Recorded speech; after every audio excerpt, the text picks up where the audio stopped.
بيان رقم 2 المؤتمر العام للقبائل الليبية المجاهدة. قال تعالى: أعوذ بالله من الشيطان الرجيم.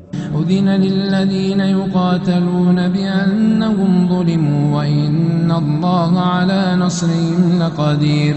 الذين أخرجوا من ديارهم بغير حق إلا أن يقولوا ربنا الله.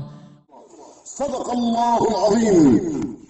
يا أبناء شعبنا العظيم، الشعب المسلم، الشعب الصامد، الشعب المكافح، الشعب المناضل المجاهد، الشعب الذي ظلم، قد قامت قبائلك المجاهدة بكسر حاجز الخوف وانتفضت على الخونة والعملاء والمتسلقين الذين باعوا الأرض والعرض بثمن بخس دراهم معدودة، الذين والوا اليهود والنصارى وسجدوا لهم، الذين عاتوا في الأرض فسادا فقتلوا وشردوا وهجروا وسجنوا.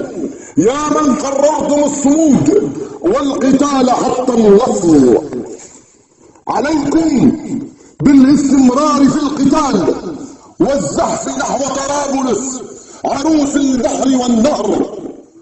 صمود وقتال حتى النصر.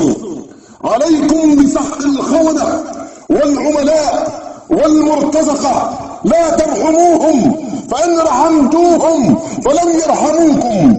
عليكم بالالتزام بأمر الله عز وجل، لا تنتهكوا الحرمات ولا تعتدوا على النساء ولا تقتلوا الأطفال.